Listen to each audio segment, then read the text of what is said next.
bouche. Les prières cassent pas l'idée. Je désire ta présence, Seigneur. Je désire ta présence ce soir. Je désire ta présence ce soir. Je désire ta présence ce soir. Oh, visite-moi comme ça. Oh, visite-moi comme ça. Visite-moi comme ça. Visite-moi comme ça. Les prières calibrées sont pas l'idée. J'attendrai, ta gloire descend. Moi j'attendrai, ta gloire descend. Moi j'attendrai, ta gloire descend.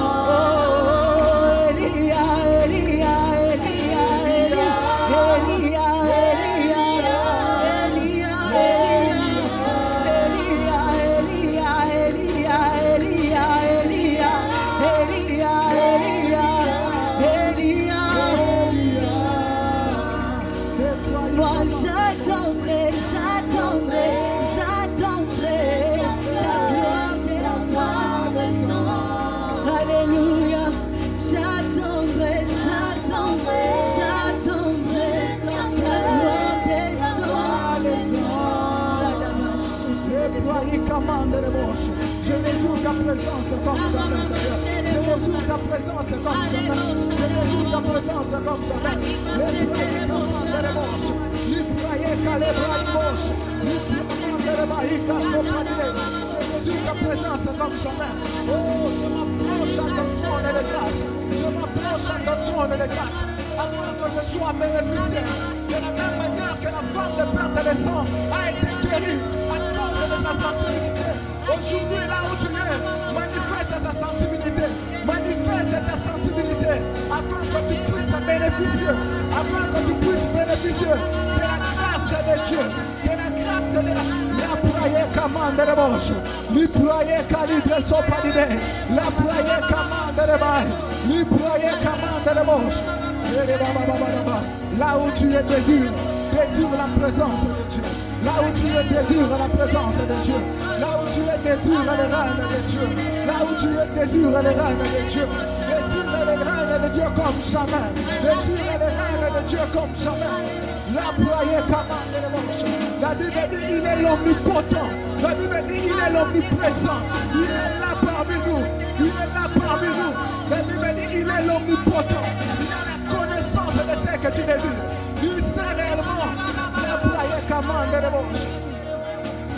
Les prières commande de bouche. Les prières commande de bouche. Les prières sont pas d'idée. Les membres de Baïka sont pas d'idée.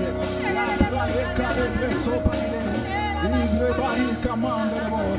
Il sait réellement ce que ton cœur désire. Il sait réellement ce que ton cœur désire. Ce qui te faut ce soir, c'est seulement désirer ta présence.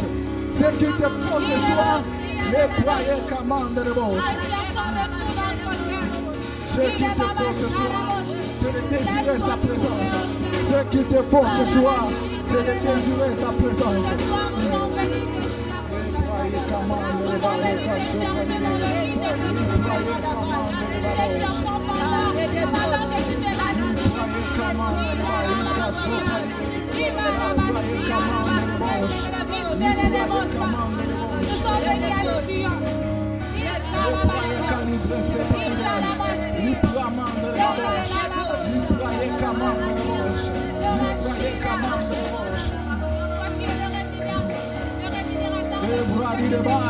L'imam de bouche, les prières commandent de bouche. Les prières calibrées sont pas de les prières de Baïka sont pas de l'imam de bouche.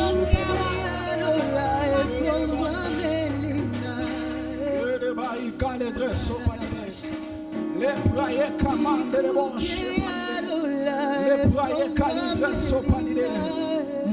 Ce que tu désires ce soir dépend de ta sensibilité. Ce que tu désires ce soir dépend de ta sensibilité. Les prières commandent de bouche. Ce que tu désires ce soir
Samoe, Akitelingai, Akitelingai, Akitelingai, Moyokia Samoe, Akitelingai, Akitelingai, Akitelingai, Moyokia Samoe, Adoti Sinai, Adoti Sinai, Adoti Sinai, Moyokia Samoe, Adoti Sinai, Adoti Sinai, Adoti Sinai, Bikuke Adola Efongwa Melinga, Bikuke Adola Efongwa Melinga, Bikuke Adola Efongwa Melinga, Bikuke Hallelujah, oh Bikuke Adola Efongwa Melinga, Bikuke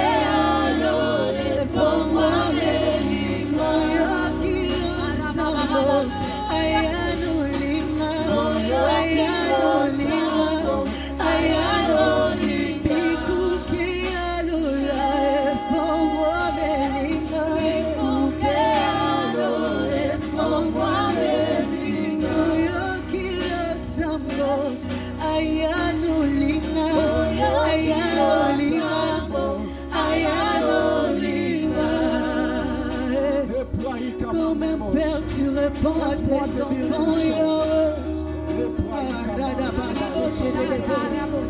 Laisse-moi te dire une chose.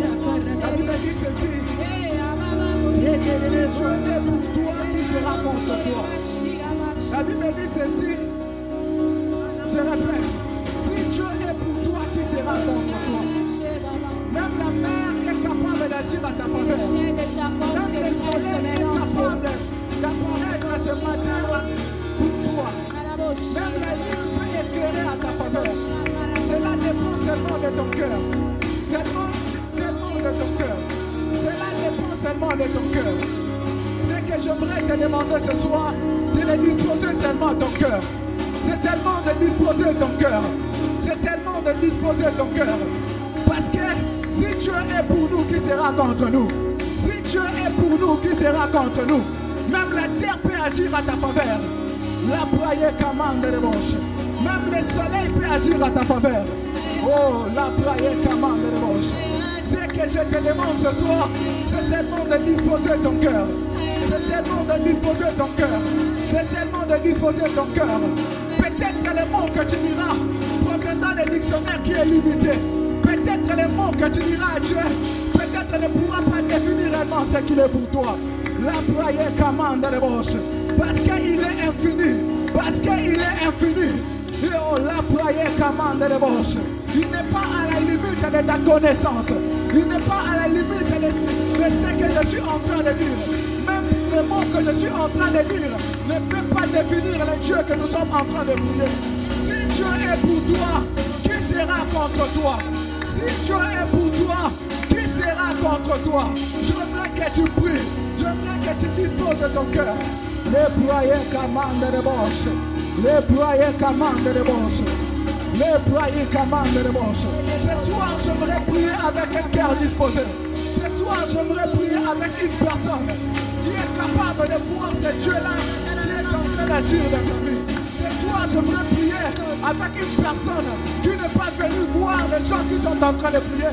Mais ce soir, j'aimerais prier avec une personne qui est sensible. Les prières commandent de bouche. Ce soir, j'aimerais prier avec une personne qui est capable d'être guérie. Les prières commandent de bouche. Peut-être tu es en train d'attendre que tu te jettes dans cette piscine de Bethesda, pour que tu sois guéri. Alors qu'il y a un Jésus qui est devant toi. Il y a un Jésus qui se présente devant toi. Il te dit seulement, lève-toi et marche. Il te dit seulement, lève-toi et marche. C'est à cause de ta sensibilité. C'est à cause de ta sensibilité. Les prières commandent de bouche. La victoire aujourd'hui dépend de ta sensibilité. Ce que tu dois recevoir de Dieu ce soir dépend de ta sensibilité. Ce que tu dois obtenir à Dieu ce soir dépend de ta sensibilité. Les prières commandent de bouche. Ce que tu dois recevoir de Dieu dépend de ta sensibilité. Les prières commandent de bouche. Libraye calibre sopanile. Libraye commande de bail. Libraye calibre sopanile. Limande de boche. Libraye calibre sopanile. Limande de boche. Libraye commande de boche.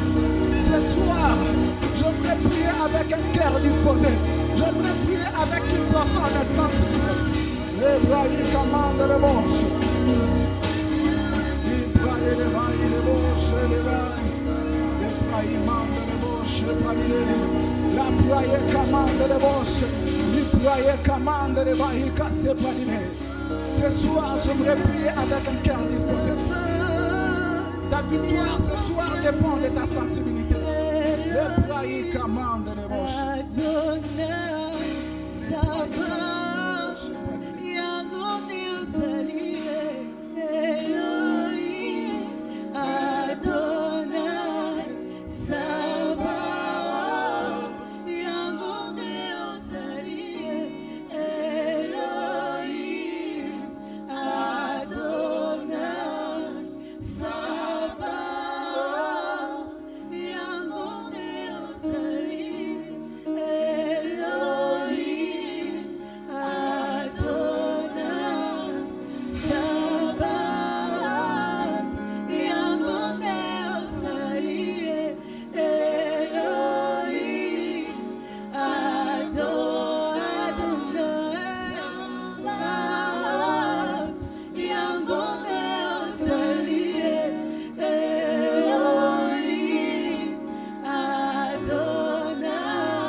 À présent, tu vas prier que le Saint-Esprit t'ouvre les entendements.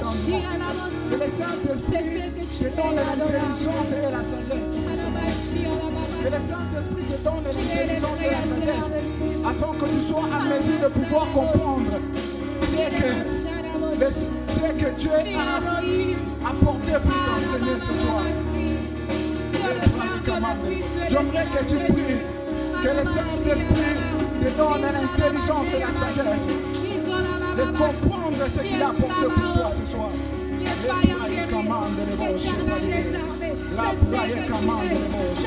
La Bible dit il est l'omnipotent. Il est l'omniscient, le Dieu qui a la connaissance. Le Dieu qui détient la connaissance de tout. Il détient la connaissance de l'univers. J'aimerais que tu pries que le Saint-Esprit t'aide à comprendre une chose.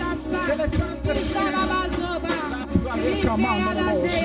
que le Saint-Esprit t'assiste pour ce soir. Que le Saint-Esprit t'assiste pour ce soir. L'esprit de vie, l'esprit de révélation.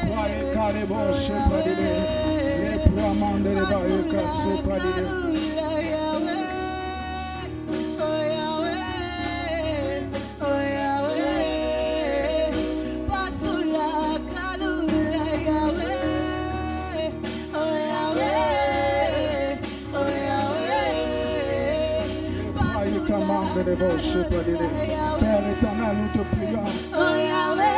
Nous te prions, Seigneur. Plaise à toi de mettre à notre disposition l'intelligence et la sagesse, afin que nous soyons en mesure de pouvoir comprendre ce que tu as prévu à nous enseigner ce soir. J'aimerais que tu pries, que tu désires l'intelligence et la sagesse. Ce même Dieu-là qui a donné à Salomon l'intelligence et la sagesse est capable de te donner pour ce soir. Il est capable de te revêtir de la sagesse et de l'intelligence, afin que tu sois en mesure de pouvoir comprendre, afin que tu sois en mesure de discerner le message de ce soir. Les broyés commandes des roches, les broyés commandes des bails.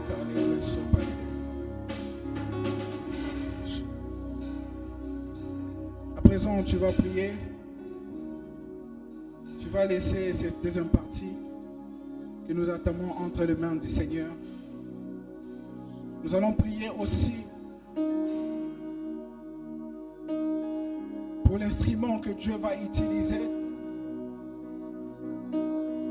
pour l'homme de Dieu que Dieu va utiliser pour qu'il puisse nous bénir ce soir.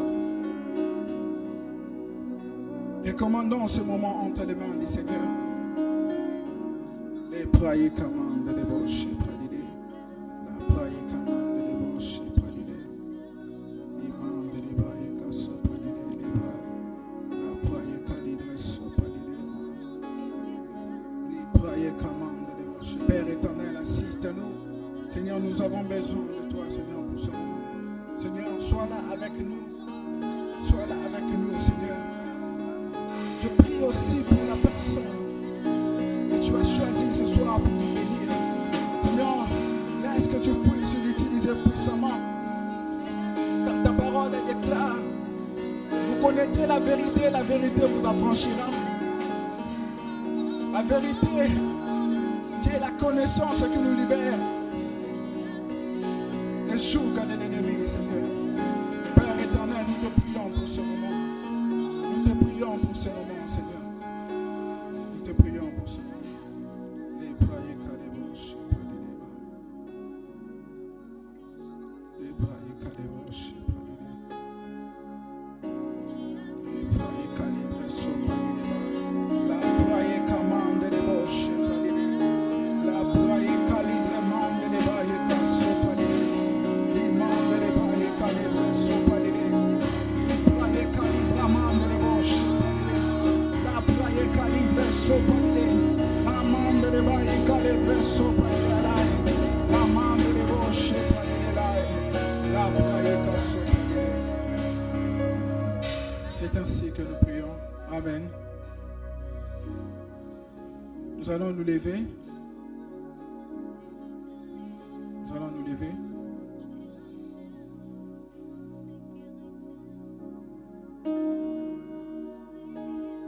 Lorsque nous allons accueillir l'ange de la maison de Guirne, le pasteur Olivier Bomec, j'aimerais que tu acclames plus fort. J'aimerais que tu acclames. J'aimerais que tu acclames un peu ton Dieu. J'aimerais que tu acclames plus fort. J'aimerais que tu acclames. J'aimerais que tu acclames là où tu es. Tu ne le fais pas. Là tu acclames pour le chant. J'aimerais que tu acclames pour Dieu. J'aimerais que tu acclames plus fort. Acclame, acclame, acclame, acclame. Acclame, acclame, acclame, acclame encore plus fort.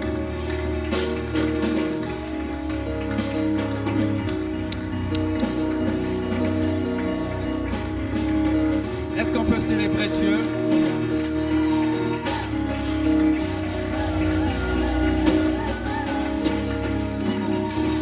Alléluia. Merci, merci, merci. Que Dieu soit glorifié. Merci beaucoup la chorale.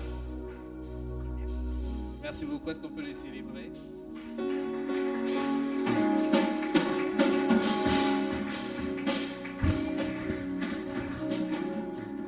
Oui, prenez place s'il vous plaît. Merci. Vous êtes très beaux.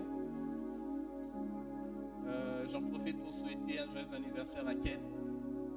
Hier on t'a appelé, tu n'étais pas dans le groupe. Tout le monde t'a célébré, tu n'étais pas dans le groupe. Ah bon? Que Dieu te fasse tout bien. Bon anniversaire. Tu as grandi. Ouais. Je l'ai vu venir quand il n'avait pas de barbe. Aujourd'hui, il a la barbe. À l'époque, il était nul et sans effet. Sans beauté ni éclat, mais aujourd'hui, il est très beau, très radieux. Est-ce qu'on peut encore une fois le célébrer?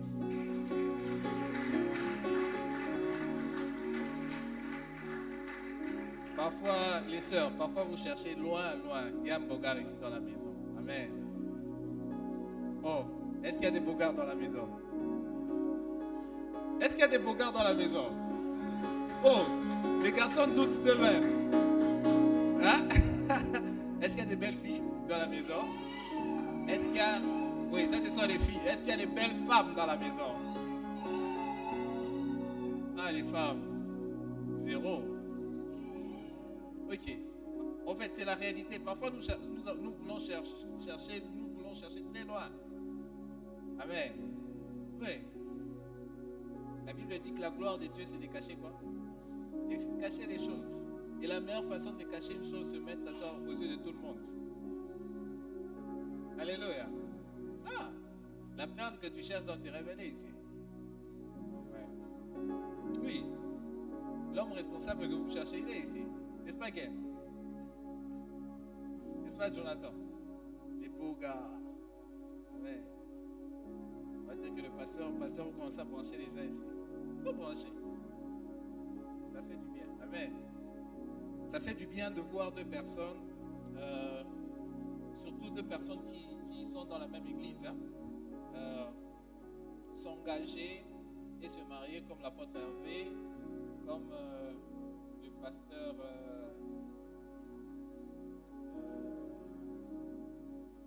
excusez-moi, j'ai perdu votre nom. Qui ça? Le mari de la sœur Anna, pasteur d'Éric.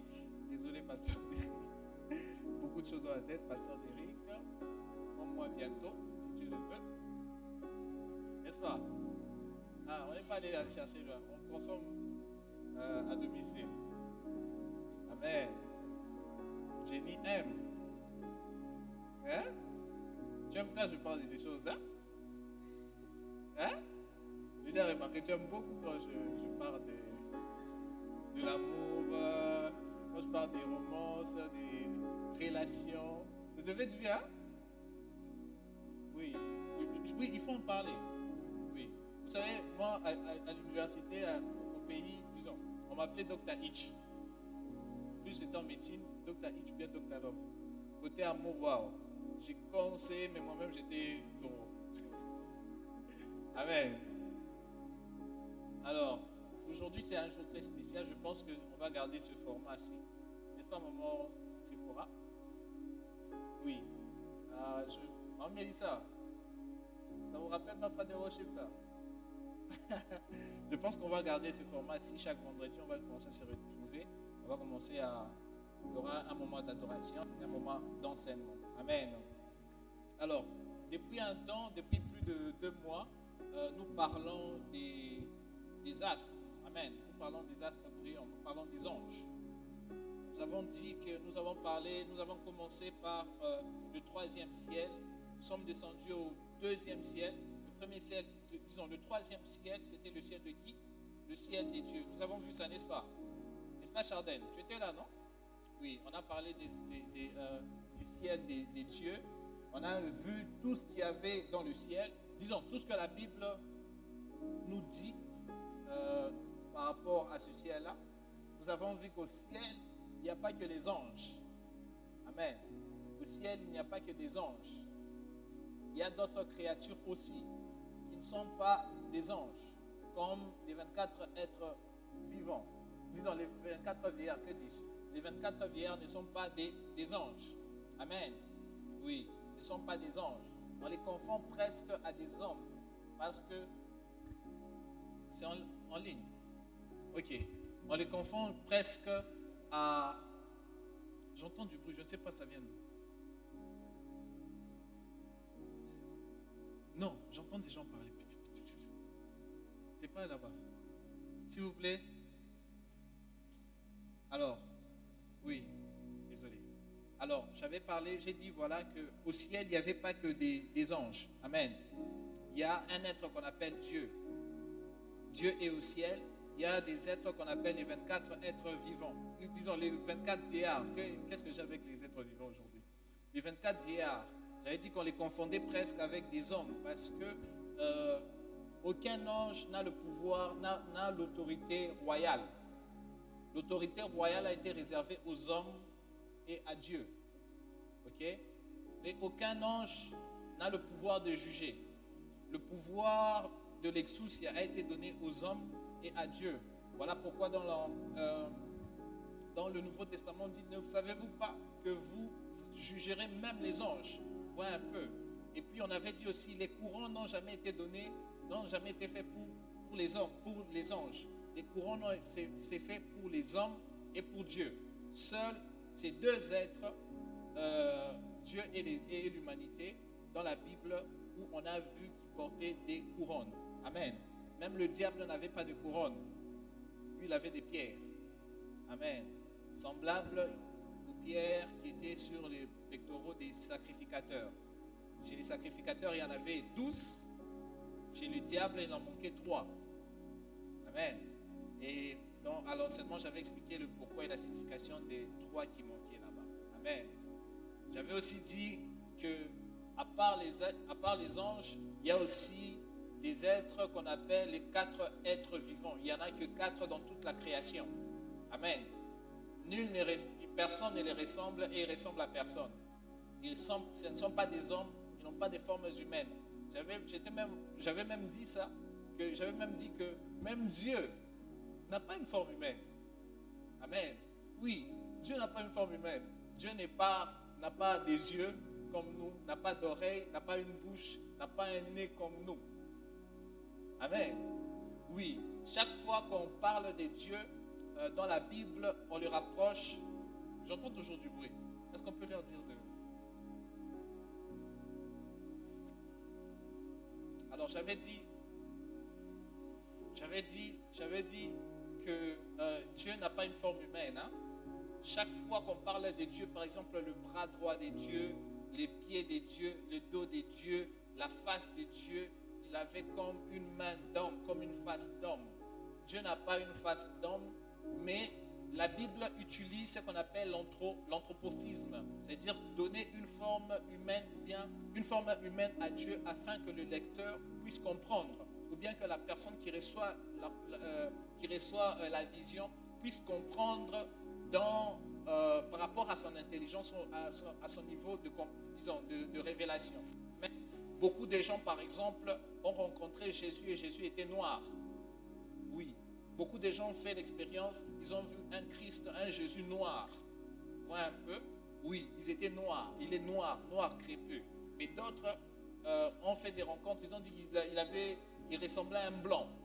Jésus n'est pas blanc, Dieu n'est pas blanc. C'est par rapport au niveau de compréhension que nous avons. Amen. Et au niveau de révélation que nous avons.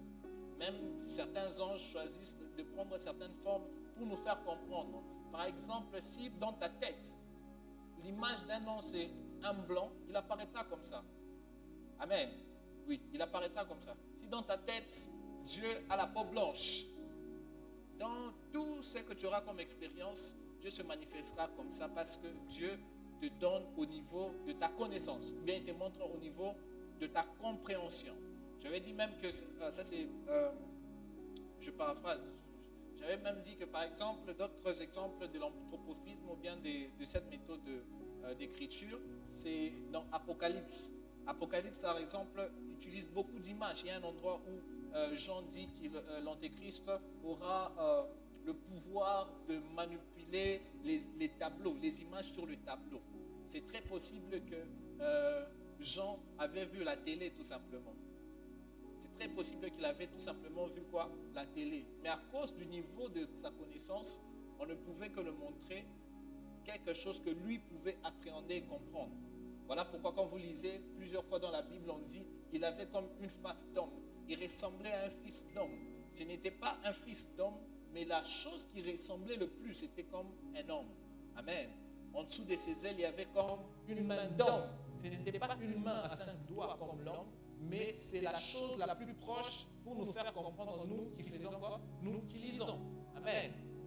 Oui, c'est ça qu'on appelle l'anthropomorphisme. J'avais aussi dit qu'à part les 24 VA, les anges, Dieu c'est un roi et il a un conseil. Son conseil, ceux qui prennent des décisions, par exemple, disons, ceux qui conseillent, est-ce qu'on peut s'imaginer ça? Ceux qui sont à la cour de conseil des dieux, ce sont les 24 VA. Amen. Amen. Oui. Et dans les temps anciens, c'est comme ça que Dieu faisait lorsque quelqu'un, ou bien lorsqu'il y avait une très grande décision à prendre qui pouvait bouleverser le cours de l'histoire de l'humanité. Dieu souvent rassemblait certains son conseil. Amen. Et dans ce conseil, il invitait même le diable. Amen. Oui, même les esprits mauvais, les diables, les démons avaient accès à l'époque au conseil, disons, à certains réunions dans le ciel pour voir comment est-ce que Dieu allait agir. Et c'est vrai, c'est biblique. Référence à l'histoire de la cave, l'histoire de Job. Amen. Oui. Et aussi l'histoire du déluge, disons, de la tour de Babel. La Bible dit descendant et confondant-les. Amen. C'est vrai qu'on dit que c'est Dieu qui était descendu, mais Dieu n'était pas descendu. C'est autre chose qui était descendu. Amen. Ouais. Après, nous avons parlé des hiérarchies. Pourquoi aujourd'hui, je vais laisser le temps à tout le monde de poser des questions. C'est un rappel avant qu'on puisse passer à un autre chapitre aussi grandiose que ce qu'on a vu avant. Alors, nous sommes descendus, nous avons parlé de la hiérarchie des anges angéliques, n'est-ce pas? Oui, nous avons vu les anges en mission. Nous avons vu certains anges, certains êtres qu'on appelle anges et leur pouvoir. Amen. Après, nous sommes descendus au niveau du deuxième ciel. Amen. Voilà, on était au troisième, on est descendu au niveau du deuxième ciel. Et nous avons dit que le deuxième ciel, c'était le royaume de qui? Du vieux de côté d'air. Amen. Oui, les vieux cornus. On a vu comment est-ce qu'il travaillait, c'est quoi son but, c'est quoi son plan et comment est-ce qu'il fait pour attaquer les vies des gens. Amen. Pour attaquer les hommes. Et son but ultime, c'est qu'il veut détruire toute l'humanité. J'ai toujours dit ceci, que le diable n'a jamais eu l'intention de te donner seulement une maladie, bien de débloquer des études. Non, ce que le diable veut, c'est de te voir mourir, enterré, vraiment, littéralement. Amen. Il veut te voir qu'on a enterré. C'est quand il se repose. Même là, il ne se repose pas. Amen. Il veut humilier les êtres humains, le corps humain. Il veut violenter, il veut détruire, passer par le viol. Il utilise tous les moyens nécessaires pour détruire les hommes. Il ne regarde pas ton âge, il ne regarde pas tes intentions, il ne regarde pas ta richesse, il ne regarde pas comment tu es beau, il ne regarde pas comment tu es belle. Il t'attaque depuis le jour où papa et maman avaient fixé rendez-vous la nuit là-bas, la nuit de la consommation là-bas. Depuis ce jour-là, il œuvre pour te détruire. Si tu es né, c'est parce que Dieu l'a voulu. Mais ce que lui voulait, c'est que tu ne puisses même jamais naître. Parce qu'un homme qui vient dans le monde est un ennemi possible dans le futur. Amen. Et vaut mieux prévenir que guérir. Alors, il essaie de détruire les enfants déjà dans les ventres des maternelles afin qu'il n'y ait pas des grands hommes qui pourraient apporter le déséquilibre dans son royaume. Voilà pourquoi il attaque même les enfants. Il ne regarde pas que tu es enfant ou pas, que tu sois né ou pas, que tu sois innocent ou pas. Il t'attaque comme s'il attaquait une grande personne en pleine connaissance spirituelle, en pleine maturité spirituelle. Amen. Que tu saches ou pas, que tu sois au courant de son existence ou pas, il t'attaque, il t'attaque, il t'attaque. Malheureusement, beaucoup et la majorité des gens tombent sous les coups du diable. Amen. Disons, la majorité de l'humanité est tombée sous le coup du diable. Amen. C'est la même méthode qu'il a voulu utiliser avec Moïse, parce qu'il avait confondu Moïse et Jésus. Il pensait que le temps était arrivé pour que le libérateur puisse venir. C'est vrai que c'était un temps à cause des astres et de l'époque, parce qu'il y a des signes spirituels qui peuvent prouver la naissance dans certains points de l'histoire, la naissance de certains hommes, de certaines personnes qui vont apporter un bouleversement dans ce monde. Par exemple, même la naissance des grands génocidaires, par exemple, comme Hitler. Il y a eu des signes dans le ciel et dans les signes spirituels qui montraient que cette personne qui venait de naître n'était pas n'importe qui. Amen. Oui, même quand chaque fois que vous naissez, comment est-ce que le diable vous combat? J'aime pas le mot étoile. Je ne connais pas ce que ça veut dire étoile, mon étoile. Non, on n'a pas l'étoile. Je n'ai jamais compris pourquoi on utilisait ça. Sûrement c'est en référence avec l'étoile de Noël. Je ne sais pas pourquoi.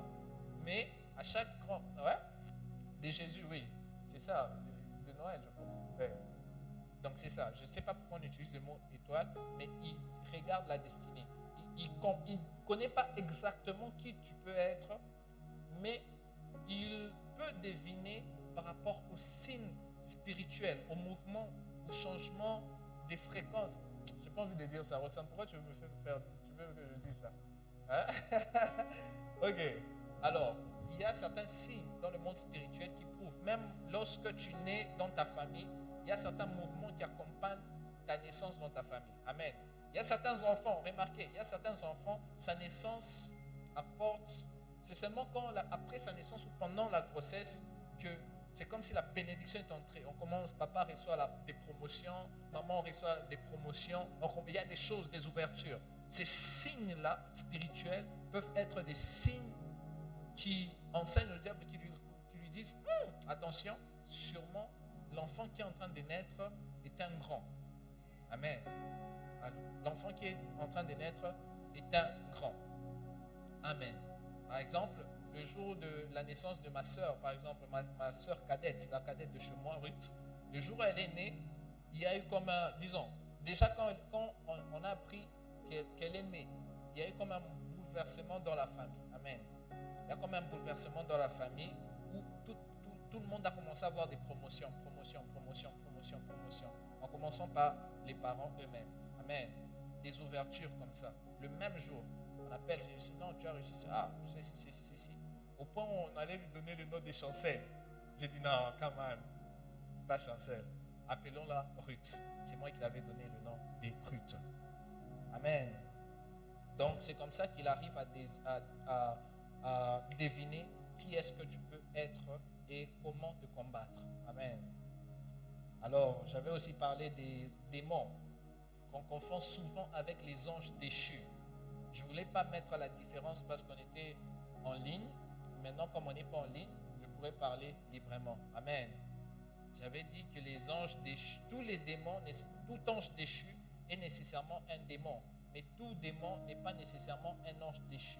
Certains hommes de Dieu, certains prophètes, hommes de Dieu, disent que les anges, les démons et les anges déchus sont deux groupes différents. Amen. Oui, ils disent que les démons sont les esprits des anges.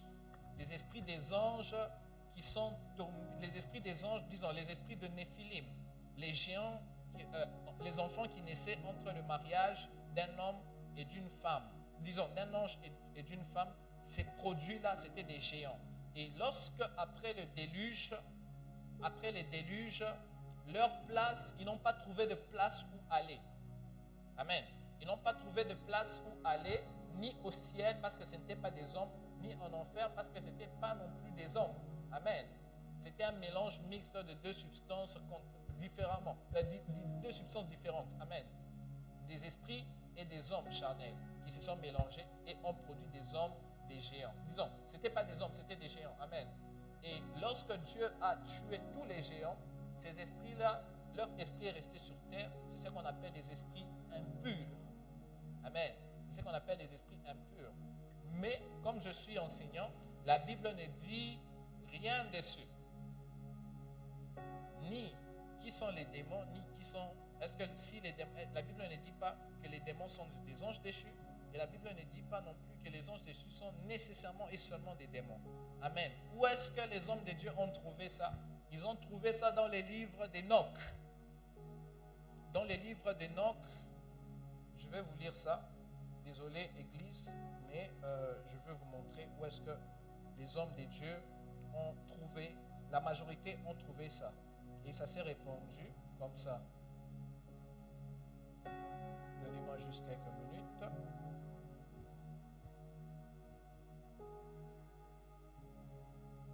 Alors, est-ce que je vous ai demandé d'aller lire les livres d'Enoch? Non. Certaines viennent de découvrir ça. Oh, c'est Pasteur Olivier, c'est lui que nous avons envoyé. Je ne vous ai pas envoyé. Attendez, je vais retrouver ça.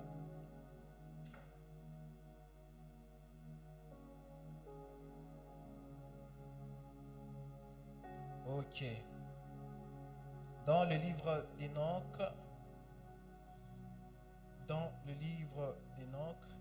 la Bible dit ceci. Disons, que dis-je? Le livre d'Enoch dit ceci. Eux, ils ont été créés pour mourir. Ça, c'est Dieu qui parle selon ce livre. Eux ont été créés pour mourir. Voilà pourquoi je leur ai donné des femmes, afin qu'ils cohabitent avec elles, qu'ils engendrent des enfants qui perpétuent leur race sur la terre. Mais vous, vous avez été créés des purs esprits dès le commencement. Vous possédez une vie éternelle. Vous n'êtes point sujet à la mort. 7. Aussi, ne vous ai-je point donné des femmes parce que, esprit pur, vous deviez habiter dans le ciel. Ici, on dit que c'est Dieu qui parle. Je dis tout simplement là où ils ont tiré ça. Amen. Je n'ai pas dit que c'est la vérité. Je n'ai pas dit d'aller lire ça. Je n'ai pas dit que c'est ça. Je vous montre tout simplement là où ils ont tiré ça.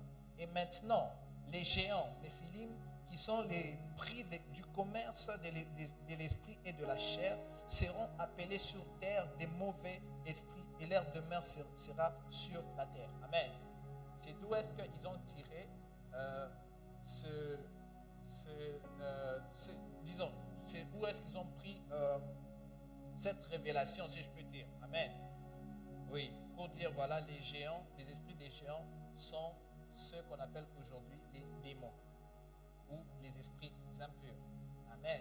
La Bible ne dit rien sur ça et j'aimerais qu'on reste biblique. Mais ce qui est sûr, c'est que dans Apocalypse, on parle du diable et de ses démons et de ses anges. Amen. Et le mot démon veut dire divinité, disons, divinité, puissance divine. C'est ça le mot démon, démon, divinité, puissance divine. Ce qui nous pousse à croire qu'en réalité, les démons sont des anges déchus. Les anges déchus sont des démons. Amen. Mais lorsqu'ils sont descendus, il y a eu deux groupes. Ceux qui étaient descendus avec les femmes, et ceux qui sont restés dans le ciel. Et ceux qui sont restés dans le ciel sont ceux qui opèrent aujourd'hui. Et ceux qui sont descendus sur terre n'opèrent plus sur la terre. On ne les retrouve pas sur la terre. Ils ne sont même pas sur cette planète. Ils sont ailleurs. Dieu les a enfermés Michael les avait enfermés dans les ténèbres. Les avait enchaînés dans les ténèbres. En dessous là-bas. Amen.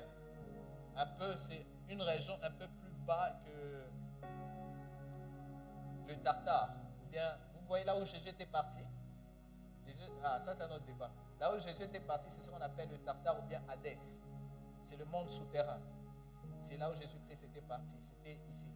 Et eux, c'est une autre région un peu plus en bas. Amen. Oui. Donc, en enfer, disons, ici sur la terre, spirituellement parlant, il y a plusieurs niveaux. Amen. Et eux sont au niveau le plus bas. Et j'avais dit qu'ils possédaient, ils faisaient ceci, faisaient ceci. Et la fois passée, nous avons fini.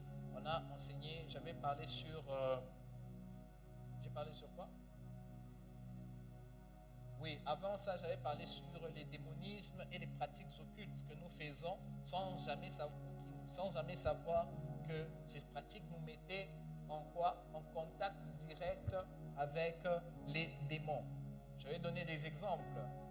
J'avais dit par exemple, ce qu'on faisait quand on était petit, c'était beau quand ta dent tombe, tu fermes, tu prends une corde noire et puis tu attaches à un truc et puis tu lances. Tu dis, oh, ma dent qui est partie et ça revient. Amen. Oui, j'ai rencontré des femmes, par exemple, ici à Chypre, à Family Worship Center, ou dans leur famille, chaque fois, si un parent meurt, on devait les laver, par exemple, avec l'eau qu'on lave avec le défunt. Oui. Et c'était une pratique normale, jusqu'à ce qu'on me rencontre. Amen. C'était une pratique normale pour cette famille. J'ai aussi rencontré quelqu'un ici, en étant pasteur, où chez cette personne, c'est chaque février, une année par an, toute la famille s'est rencontrée, où on déterrait le crâne du grand-père, où on faisait un sacrifice, on versait du sang de l'animal sur le crâne, et cette viande-là, tout le monde devait manger ça. Après avoir mangé, vous rentrez dans vos vies. Amen. Oui, c'était une pratique aussi très normale, mais très satanique. Il y a une autre pratique, par exemple, c'est une abomination, mais c'est vrai. Ou par exemple, après la nuit de noces, vous devez montrer le drap entaché du sang de votre femme pour prouver qu'elle est vierge. Tu as déjà entendu parler de ça? Oui. Pour prouver qu'elle est vierge, tu dois montrer le drap. Amen. Cette pratique est purement satanique et démoniaque. Amen. Oui. Il y a plusieurs pratiques dans nos cultes, dans nos coutumes, qui dérivent en réalité des pratiques sataniques. Je prends une autre pratique, mais ça passe même à la télé, c'est très beau, ça se fait partout. On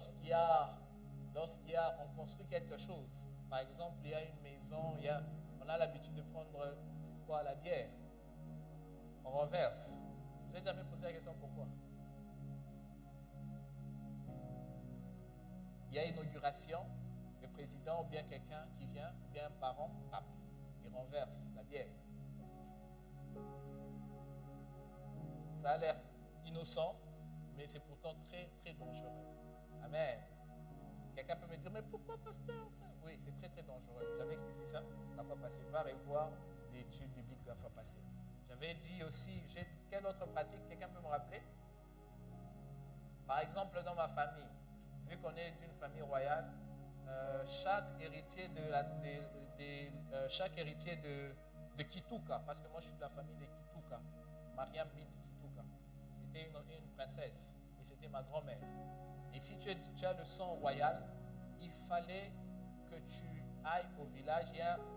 Il y a une légende dans ma famille qui dit qu'il y a un serpent qui avait vu la naissance, qui était là au début de la naissance,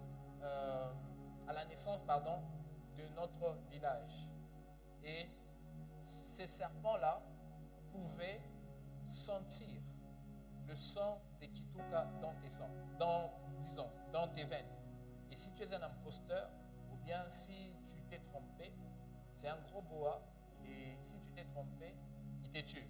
Mais si tu es vraiment de la famille, tu iras là-bas et le serpent ne va rien te faire. Amen. Ça, c'est une pratique purement satanique, démoniaque. Et quoi encore? Vraiment une abomination. Mais pourtant, je ne sais pas qui a fait ça. Moi-même, je ne suis jamais passé par là. Et j'ai entendu ça dans ma famille. Amen. Oui. Donc, il y a beaucoup de choses qui se passent dans nos familles, qui se passent dans nos tribus, c'est vraiment satanique. Et l'un des endroits où les démons profitent vraiment pour entrer dans la vie des enfants de Dieu, c'est durant le mariage. Ou bien durant le mariage. Attention, lors des remises, par exemple, de la dot, par exemple, faites attention en tant qu'enfant de Dieu. Ne faites pas tout. Amen. Parce que c'est la coutume. Réfléchissons, soyons premièrement logiques. Amen. Soyons logiques. Il y a quelque chose qui est arrivé dans ma famille, comme c'est la coutume. Il y a une sœur une belle sœur, par exemple, qui avait eu des difficultés à enfanter. l'enfant de l'un de mes frères. Et pour ça, dans la coutume Congo, je ne sais pas dans quel, parce qu'elle est Congo, il fallait qu'on puisse payer comme une amende. Amen. Il fallait qu'on paye comme une amende, comme une chèvre, pour dire voilà, vous avez fait passer notre fille par des difficultés, voilà, nous vous payons l'amende. Et le jour où j'ai appris ça, j'ai interdit, j'ai dit ça, non. J'ai interdit qu'on puisse donner. Dieu merci, les parents m'ont écouté et je les avais quand même prévenu, vous faites ça, je me lave les mains. Amen. Et j'ai expliqué les pourquoi et les conséquences spirituelles de tels actes dans le futur de vos enfants. Amen. Oui. Donc il faut faire très très attention que l'amour ne puisse pas obscurcir votre jugement d'enfant des dieux. Amen. Si, moi je dis toujours, le jour où je vais épouser par exemple maman Ryan, on m'impose certaines choses de coutume, je suis prêt à déposer. Amen. Je dépose, gardez votre fille. Amen. Oui. Parce que je ne veux pas me compromettre. En suivant l'amour, je risque de faire entrer quelque chose dans ma famille et cette chose combattre quoi? Mes enfants. Amen. Oui. Il y a plusieurs autres pratiques, par exemple l'inceste. Amen. L'inceste. On avait toujours l'habitude de dire que les cousines sont pour les cousins. Amen. Oui. Certaines personnes qui ont fait certaines choses avec des cousines ici. Il y a quelqu'un? Cousine? Ou bien c'est toi la cousine en question? Hein? Oui. Il y a eu certaines choses dans nos familles. L'inceste, hein? Ça a l'air petit. Ou bien quand vous voyez par exemple les deux enfants, non, on va faire les papas et maman. C'est comme ça que ça commence toujours. Amen. Oui. Et vous vous retrouvez en train de coucher avec ta cousine. Et la cousine t'aime aussi comme pas possible. Amen. Oui. Donc cette pratique-là est purement satanique. Si vous avez fait ça, ça veut dire que ça n'a pas commencé avec vous. Il y a quelqu'un d'autre dans la famille qui a ouvert la porte à ça. L'inceste. Il y a toujours quelqu'un qui avait ouvert la porte. Peut-être par une condition donnée. Pour que tu aies le pouvoir, il faut que tu couches avec ta sœur. Et depuis cet axe-là, toute la famille toute la lignée a été condamnée. Amen. Est-ce que je parle à quelqu'un? Tu te retrouves, toi tu es enfant des dieux, et parce que tu ne connais pas ces choses, tes enfants, tu vois que tes enfants ont toujours les yeux vers les cousines, les nièces et les neveux. Amen. Ces pratiques-là sont purement sataniques. J'ai moi-même vécu et vu plusieurs familles dans ces genres d'histoires. L'oncle avec sa nièce, par exemple. L'oncle avec la nièce. La tante avec le... Oui. Par exemple, la femme qui nous a appris à embrasser, c'était la tante de mon ami. D'abord, elle a embrassé son neveu, et puis c'est comme ça qu'on a appris à embrasser. Et oui, on partait en boîte avec elle, et petit qu'on était, on dansait, on l'a touchée. Elle était sûrement dans les 22, 23 ans, 25 ans peut-être. Nous, on était peut-être dans les 15. 15, 17, 15, peut-être un peu plus bas. 15, 16 ou bien quoi. Non, 15 en dessous. Amen. Elle, déjà à l'époque, quand tu as 15 ans, tu vois quelqu'un de 25 ans, c'est un papa. Oui, c'est un papa. Mais imaginez, c'est ce qu'elle faisait avec nous. Et on aimait beaucoup sa compagnie parce qu'elle était trop cool. Elle était vraiment trop cool. Pas seulement qu'elle me donnait beaucoup de liberté, mais elle était sugar mommy. Amen. Dans sa voiture, elle venait nous prendre. Les parents pensaient, ah, c'est la route de telle. Mais nous, quand on partait là-bas, et son neveu, et moi, oui, voilà un peu. Et cette pratique-là, je ne sais pas si ça continue aujourd'hui dans sa famille. On avait aussi l'habitude de quoi? De la regarder quand elle se lavait. Amen. Et c'est elle-même savait qu'on la regardait, mais elle ne faisait rien. Amen. Oui. Donc, il y a certaines pratiques comme ça qui sont purement sataniques dans les familles. Amen. Mais c'est dû à quoi? C'est dû à ce qu'il y a eu un parent qui a ouvert grandement la porte à cause d'une condition, d'une parole, de quelque chose qui avait été fait, voire d'un meurtre. Amen. Si vous avez des parents qui ont tué des gens ici, priez beaucoup. Parce que c'est une malédiction générationnelle. Amen. En parlant du loup, non, c'est que mon ami là vient de m'écrire. Amen. Ok. Ouais. Donc c'est ça. Et après ça, après les pratiques, nous sommes passés, oui, et les paroles aussi. Les paroles peuvent nous faire entrer en connexion, bien en communion avec les démons. Il y a d'autres, j'avais parlé aussi des viandes sacrifiées, par exemple la viande du tabaski, les bonbons des tabaski, parce que c'est la fête chez les musulmans, ils donnent des bonbons, et toi aussi tu vas manger ces bonbons-là. Ces bonbons, ce sont des bonbons sacrifiés à Allah, et Allah c'est une idole. Amen. Amen. Oui. Allah c'est une idole. Si tu es musulman, désolé, toi et moi, on n'adore pas le même Dieu. Ouais, amen. Allah, c'est une idole. Et quand tu manges le bonbon, parce que c'est la fête de Allah, ça veut dire que toi et les musulmans, vous faites un culte, et un culte honorable pour Allah. Amen. Donc, faites très, très attention. Il y a quelqu'un qui fait le vaudou ici, ou bien qui a touché au vaudou? Est-ce qu'il y a quelqu'un qui a déjà été en contact avec le vaudou? Ok. Est-ce qu'il y a quelqu'un qui a déjà été en contact avec le fétichisme, avec le fétiche? Est-ce qu'il y a quelqu'un qui a déjà été en contact avec les fétiches? Même pas toi, Jonathan. De loin ou de près, jamais. Ok. Pardon? Non, jamais. Ok. Pardon? On t'avait proposé. Ok, tu peux prendre le micro quand il y a quelqu'un qui veut poser une question. Tu peux partager le micro. Merci. On t'avait proposé, mais tu n'as pas voulu. Ok. Ça veut dire qu'il y a quelqu'un aussi dans ta famille qu'on avait proposé avant toi. Rien n'arrive au hasard.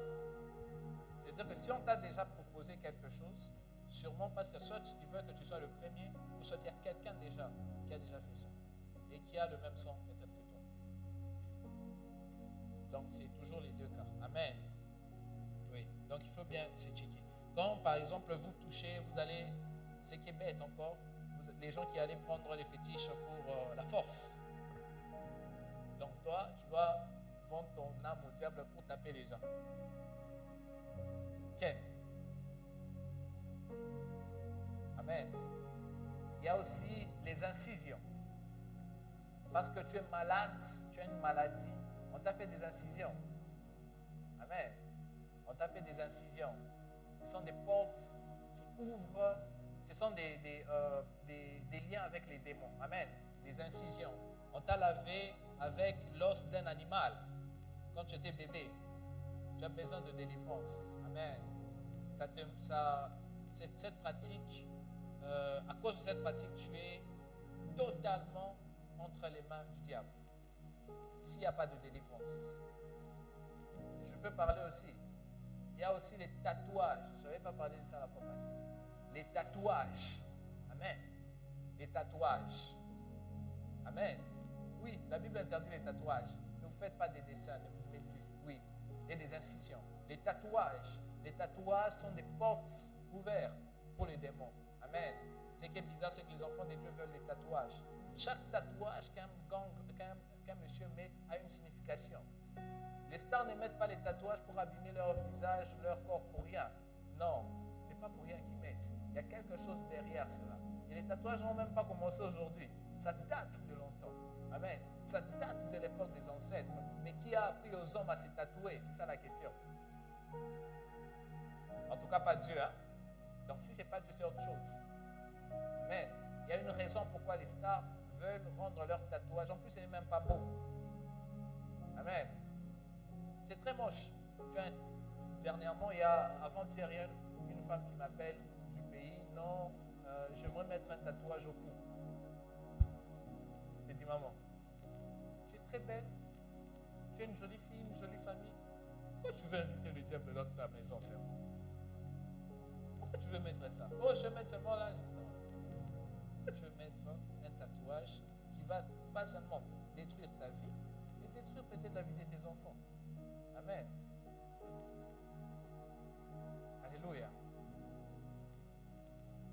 Et après, nous avons fini avec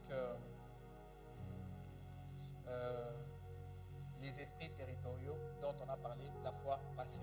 Alors, y a-t-il des questions par rapport à tout ce que j'ai dit? Questions? Oui. On peut... Jonah Pipo.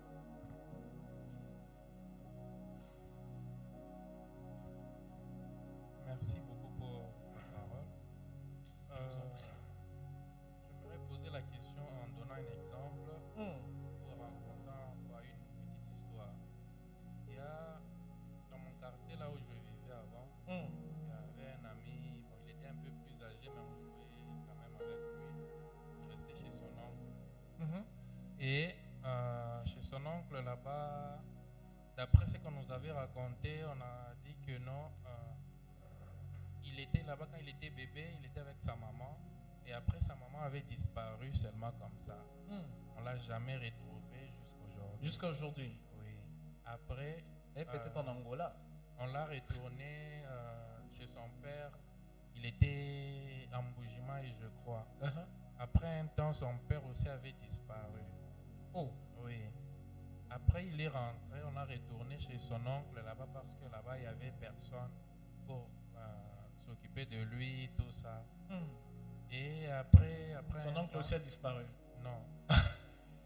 Okay. Après un temps, on avait quand même grandi, tout ça. Et puis on nous racontait que maintenant, sa grand-mère et sa petite soeur, elles étaient parties voir les prêtres, tout ça. Et ils ont commencé à prier, tout ça. Et après,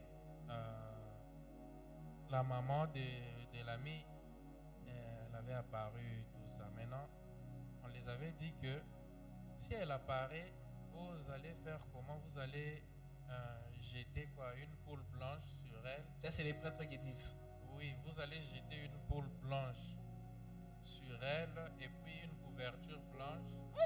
Oui, et puis une couverture blanche et puis vous jetez de l'eau. Elle va faire quoi? Elle va rentrer. On l'a déjà enfermée. On l'a déjà enlevé. Oui, on l'a enlevé.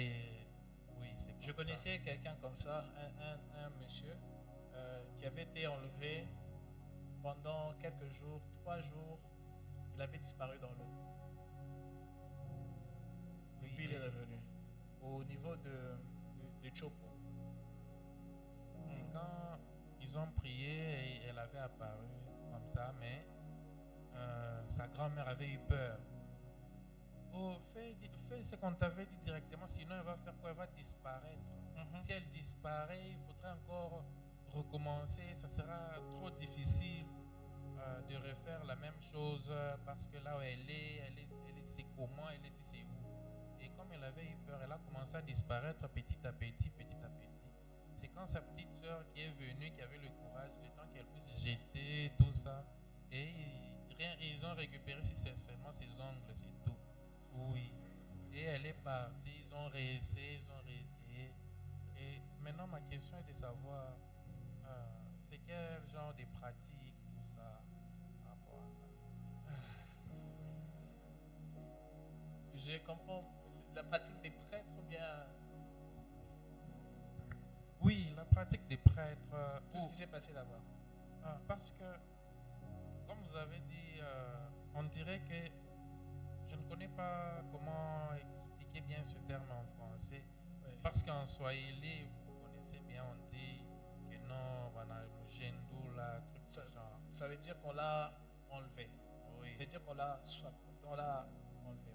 Oui. Par exemple, c'est vrai, ce phénomène où on a entendu Personnellement, j'ai jamais été témoin. Par exemple, une femme grosse, elle se réveille le matin, le bébé n'est plus là.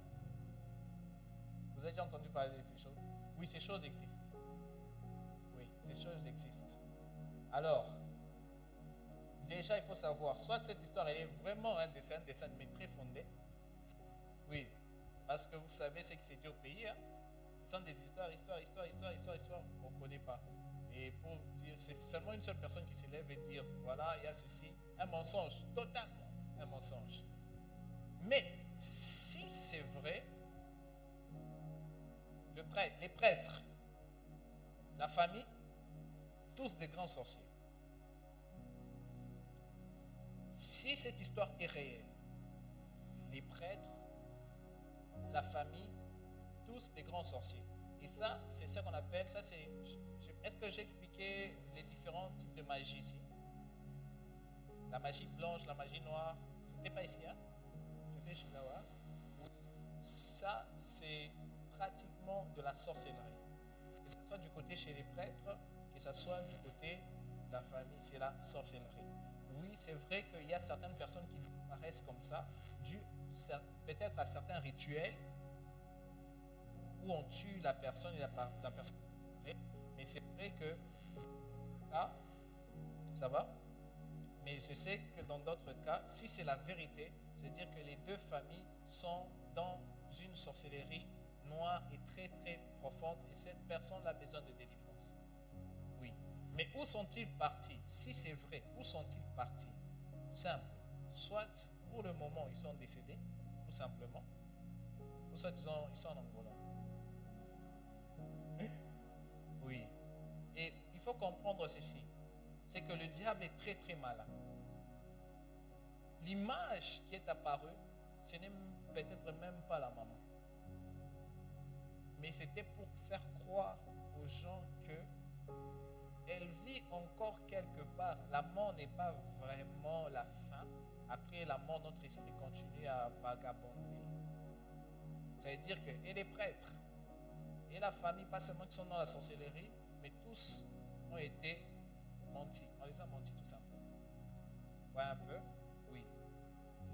La seule personne qui a disparu, c'est Jésus-Christ, Élie et Enoch.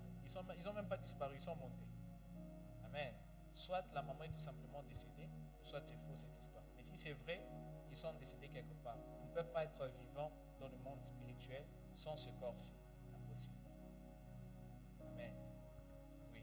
Ils ne peuvent pas être dans le monde spirituel sans ce corps ici. Sinon, ce corps ici va mourir. Et ce corps ici ne peut pas entrer dans le monde des esprits sans qu'il y ait une très forte puissance satanique ou divine. Amen. Oui. Si c'est une vraie histoire, c'est la pure sorcellerie. Et la magie. Et la magie noire en plus. Amen. Ça, c'est la magie noire. Donc, c'est ça. La pratique n'est pas des dieux. Dieu ramène tout simplement une personne, ou bien ne ramène pas cette personne. Dieu ne te donnera pas ce genre de conditions qui se rapprochent beaucoup plus à l'occultisme. Amen. Si tu es dit de faire certaines pratiques, d'ailleurs les pratiques aujourd'hui, ce n'est même plus nécessaire. Nous avons un nom qui est plus que les pratiques. Amen. Au nom de Jésus, la personne revient. Mais si c'est le cas, c'est que la personne soit elle est décédée, soit tout simplement ce qui était apparu n'était rien d'autre qu'un mauvais esprit. Amen. Une autre question? Ça va? Non. Le frère, il est vivant jusqu'à aujourd'hui. Okay. Il prie. Okay. Que Dieu le fasse du bien. Bonsoir à tous.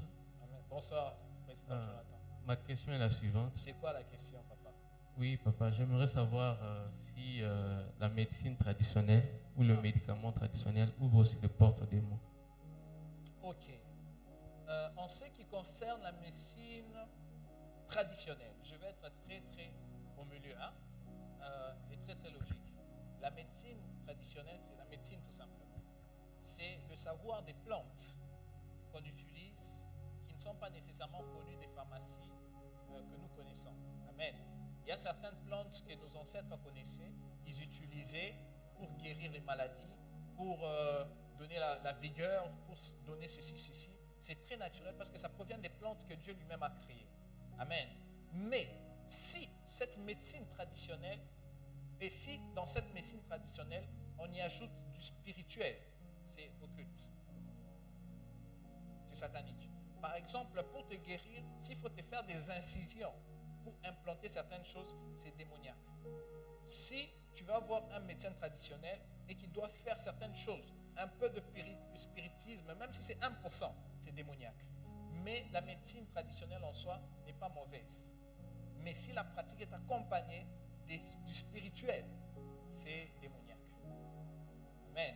Par exemple, ce qui est démoniaque, on te frappe les trucs là au pied. Hein?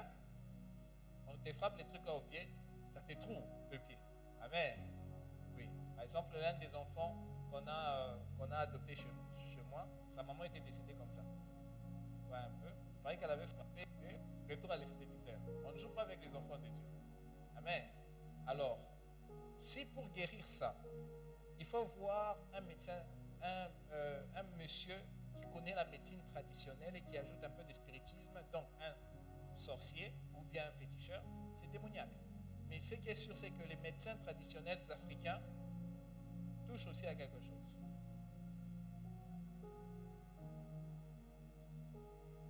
Donc, c'est à vous de juger. Ok. Oui. Par exemple, même laissons la médecine traditionnelle africaine. Partons dans la médecine traditionnelle chinoise, par exemple. Il y a un ami de la famille, Dr Zhou, qui nous soignait. Il nous frappait des piqûres, même 20. Des petites piqûres, et puis il commence à faire ça comme ça. Vous voyez un peu? Et il frappait, il ne mettait pas ça n'importe où. Il mettait ça dans des endroits d'énergie, selon eux. Et ça, c'est démoniaque. Pour stimuler l'énergie, par exemple. Tu vois? Il avait l'habitude de dire, petit Kassongo, si tu es mal, pique ici. Et s'il te pique là-bas et stimule ton énergie, ça, c'est spirituel et ça devient démoniaque. Mais est-ce que le médicament est mauvais? Non. Est-ce que le vaccin est mauvais? Non. Mais si au vaccin, on t'ajoute un peu de sauce spirituelle, ça devient démoniaque. Amen. Donc c'est ça. J'ai encore une question. Allez-y. Et pour le prière, est-ce qu'on peut utiliser autre chose à part l'huile d'olive? Comme par exemple le sel. Parce qu'il y a d'autres gens qui croient que le sel aussi, ça chasse le démon. Il n'y a rien qui chasse les démons. Ni le sel, ni de l'eau, ni l'huile d'olive, ni l'encens, ni les cercles de Jésus, les carrés de Jésus. Rien ne chasse les démons. La seule chose qui chasse les démons, c'est le nom de Jésus. Et c'est tout ce que nous avons besoin. Amen. Amen. Amen. Mais ça peut arriver que Dieu te dise, mets l'huile d'olive. S'il te dit, tu mets. Mais il te demandera pas de mettre l'huile d'olive pour chasser le démon. Non, là ça devient l'idolâtrie. Parce que ton espoir et ta confiance doivent se reposer sur l'huile d'olive coulée sur Dieu. C'est pourquoi il nous a donné son nom. Et en son nom, nous chassons peu importe les démons. Donc moi, je n'utilise pas l'huile d'olive. Même pour les mafuta, je n'ai pas besoin de l'onction. Je ne mets pas l'huile d'olive. J'ai quelque chose qui est au-dessus de l'huile d'olive et c'est le nom de Jésus. Amen. Et Dieu aussi peut demander autre chose à part l'huile d'olive. C'est le Dieu de tout. Il a pris la salive, n'est-ce pas? Il a utilisé la boue. Il a dit à Naaman d'aller se laver dans une rivière. Amen. Il a utilisé, si moi je faisais ça aujourd'hui, on m'appelle pédophile. Il y a Élisée qui s'est couché sur un enfant. Hein? Il a utilisé la chaleur de l'île. Il a utilisé les eaux d'une personne décédée pour redonner la vie. Dieu peut tout utiliser, même les démons. Amen. Merci, pasteur. Amen. Mais nous avons un nom qui est au-dessus de tous les noms et c'est le nom de Jésus. Et ça nous suffit amplement. Alléluia. Amplement. Donc, you don't need l'huile d'olive. Amen. Tu n'as pas besoin d'huile d'olive à moins que ce soit une recommandation et que dans cette recommandation, tu sois sûr que c'est Dieu qui t'a envoyé, qui t'a dit ça. Amen. Tu n'as pas besoin de l'eau. Où on prie pour de l'eau. Et puis, non, Dieu peut te guérir à distance. Mais s'il veut passer par de l'eau, il te le dit. S'il veut passer par un mouchoir, il passera. S'il veut passer par une mouche, il va passer. Il est même passé par des grenouilles et des serpents. Ça, c'est notre Dieu. Donc, il peut tout utiliser quand il veut, comme il veut. Amen. Mais dans toutes choses, son nom soit toujours glorifié. Amen. Ouais. J'avais mon oncle, par exemple, qui mettait la croûte des chiens pour voir les sorciers. Amen. Oui, mais même ces pratiques-là, c'est démoniaque. Oh, le cadet de la famille, c'est celui qui peut couper, qui peut arrêter la pluie. C'est très démoniaque. Tu vas mettre le balai au milieu de la parcelle. Bam! On la puissance. Amen. Alors, il y a d'autres questions? Bien sûr. Il y a Peniel Avoc. Donc la fois prochaine, nous allons passer à d'autres enseignements. Aujourd'hui, disons, je pense que je ne veux pas descendre au premier ciel, au ciel de l'homme, parce que je pense que tout le monde connaît quand même, a déjà maîtrisé le premier ciel, n'est-ce pas? Qui n'a pas encore maîtrisé le premier ciel? La création. Tu as besoin que je parle de ça? La création? Ok. Juste pour toi, je parlerai. Jardin. Ok. Bonsoir à tous. Bonsoir. pasteur. Bonsoir, maman. Il y a une histoire que mon papa nous racontait souvent. Genre quand il était petit. Il courait à son école, c'était à des kilomètres. Non, c'est pas ça. Ah, ok. Il était En toujours fait, premier. Non. Ok. Quand il était petit, il y avait des temps où il y avait une personne qui venait du champ. Genre un magicien, un truc dans ces genres-là. Insensé, quoi. Voilà, qui venait, c'était du village, mais qui apparaissait dans les champs. Et parce que les champs, c'est derrière la maison. Ok. Et genre, comme ça. Donc, Ça chez passe vous? comme ça. Non, chez genre, lui, quand il était petit? Oui, chez ses parents quand ils étaient encore petits. Oui. Et il venait genre devant la parcelle, genre dans la parcelle.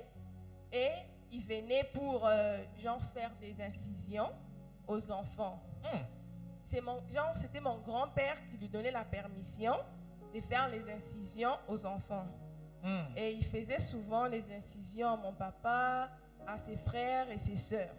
Là, Non, c'était souvent au bras, ici et aux pieds. pour la protection, Oui, un truc dans ces genres-là, la protection, la force. la force. Mais après un certain temps, quand mon grand-père a connu, parce qu'avant, il voulait devenir prêtre. Il avait fait un vœu, c'était 5 ans. Quand il voulait renouveler les vœux à vie, voilà, Donc il a quitté les trucs de prêtre et puis s'est marié. Là, tu joues avec la puissance des Mais, femmes. Oui, c'est vrai. Si moi, je ne suis pas devenu prêtre, c'est parce que je me disais, je ne peux pas vivre sans me marier. Non, les femmes, pardon. et puis, après, quand il a connu Dieu, genre, les catholiques et tout, quand il a vraiment connu Dieu en réalité, il a arrêté toutes ces pratiques-là, toutes les choses-là des magiciens qui venaient et tout ça, ça s'est arrêté. Maintenant, je veux savoir, est-ce que ces histoires-là auront l'impact sur nous, les enfants de mon papa? Parce que après un certain temps, ça s'est arrêté, ils ont arrêté toutes ces choses-là, toutes ces pratiques-là, ils ont laissé tomber. Et ils ont cru en Dieu. Est-ce que ça aura sur nous? Wow, ça c'est une très très belle question. Le fait que j'ai donné ma vie à Christ ne veut pas dire que mes enfants ont donné aussi leur vie à Christ. Non. Je dis ceci, que je maudirai jusqu'à la 4e génération de ceux qui me haïssent et je bénirai jusqu'à la 1000e génération de ceux qui m'aiment. Amen. Et qui me craignent.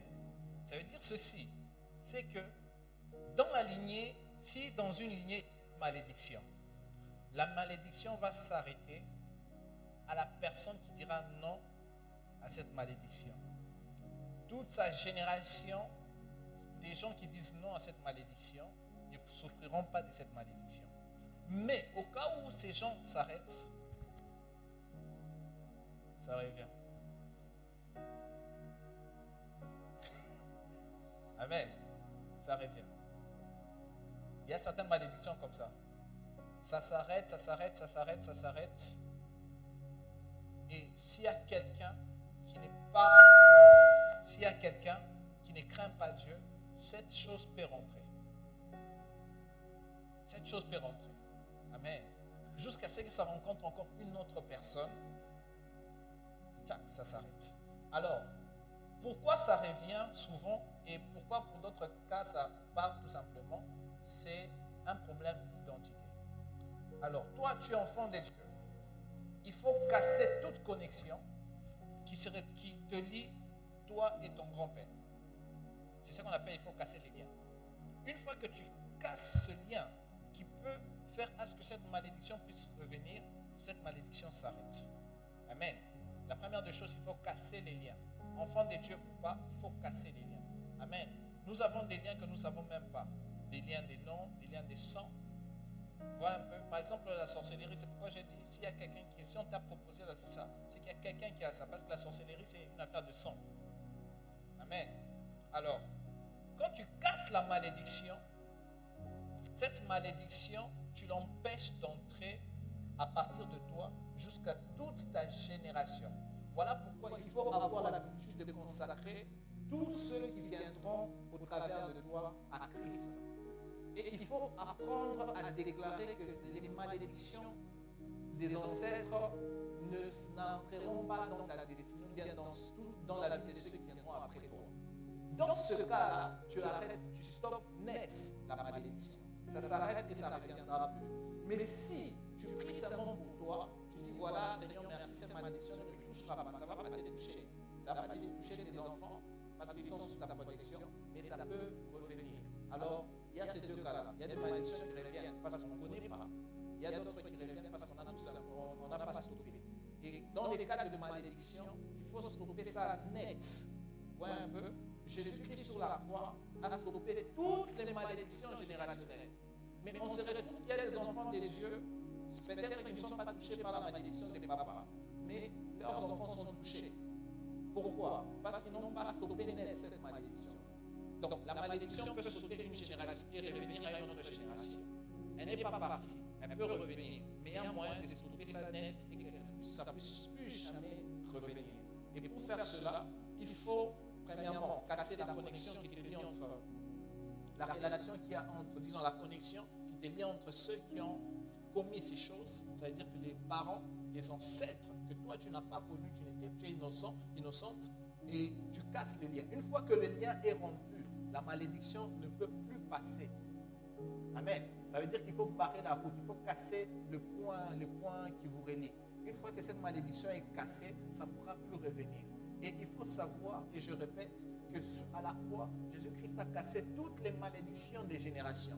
C'est-à-dire que toi et toute personne qui viendra après toi, à cause du nom de Jésus, du sacrifice de Jésus-Christ, toute ta génération et toute personne qui viendra de toi est épargnée de cette malédiction. Mais cette malédiction peut t'épargner toi, ça ne peut pas toucher, ça peut arriver que ça te touche, rien, toute personne qui sort de toi n'est pas touchée, jusqu'à ce que Jésus-Christ revienne, mais que ça puisse toucher ton frère et toute sa descendance, parce que lui n'a pas stoppé ou bien n'a pas cassé cela. Donc il faut casser les liens. C'est pourquoi Jésus-Christ dit ceci, que même les liens des noms, que ton nom soit sanctifié. Il faut sanctifier nos noms. Amen. Il faut sanctifier les noms. Les noms des entités, par exemple les Mukalaï, par exemple, ce sont des faux noms. Les noms des souffrances, j'avais un monsieur qui s'appelait Kaboulouma. Moi un peu, il faut sanctifier les noms. Moi un peu. Il y avait je connaissais quelqu'un qui avait un nom comme prostitution, comme ça, quelque chose comme ça. Ou bien destructeur. Il faut casser ces genres d'histoires. Ouais, un peu. Une fois que vous cassez, la malédiction ne peut plus entrer dans votre génération. Voilà pourquoi il faut dire que moi et ma maison serviront l'Éternel. Amen. Donc, en ce qui vous concerne, la malédiction ne va pas passer. Amen. Ça s'arrête là-bas. Tchac. Une fois pour toutes et ça ne reviendra plus jamais. Amen. Oui. C'est-à-dire que, mais cette réalité peut aussi s'arrêter si vous n'êtes plus conscient de la croix de Jésus-Christ. Amen. Waouh, Jésus-Christ. Quelqu'un d'autre? Pasteur John? Toute malédiction a été rompue au nom de Jésus. Amen. Et ça ne reviendra plus. Merci pour la parole. Bonsoir à tous. Bonsoir, pasteur. Alors, je connais une dame qui disait qu'elle avait vu au fait sa sœur. Parce que sa sœur était morte et elle a vu en songe sa sœur en train de lui dire ne pleure pas parce que je suis déjà au paradis. Alors, j'aimerais savoir par rapport à cette question. Ça, c'est une première question. Et la deuxième question, est-ce possible de voir un homme de Dieu déjà mort, un peu comme avec l'histoire de la transfiguration, où on voit Pierre qui va voir Élie et Moïse. Si vous parlez peut-être d'Élie, Élie n'était pas mort, mais sauf que Moïse était mort. Est-ce possible actuellement de voir peut-être en vision Moïse? Parce que je connais quelqu'un qui disait qu'il était en vision, il était en esprit, et il a vu Ézéchiel. Et il m'a expliqué clairement, il me disait que non, en esprit, j'ai senti que c'était Ézéchiel. Alors, qu'est-ce que vous en dites? Ok. On peut lire dans Matthieu 22, 32. J'aimerais que la sœur Roxane puisse lire, parce que c'est elle qui m'avait posé cette question la fois passée.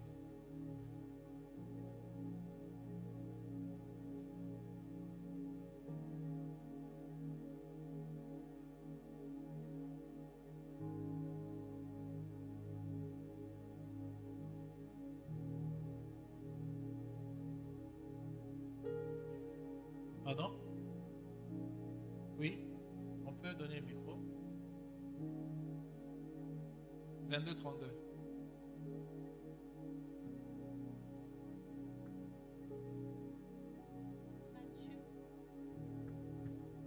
Matthieu 22, le verset 32. Je suis le Dieu d'Abraham, le Dieu d'Isaac et le Dieu de Jacob. Dieu n'est pas le Dieu des morts, mais des vivants. Ok, amen. Est-ce qu'on peut célébrer la parole de Dieu? Ok. Dieu n'est pas un Dieu des morts, mais un Dieu des vivants. Ok. Il faut savoir ceci. C'est que il n'y a plus aucun lien entre quelqu'un qui est déjà décédé et les vivants.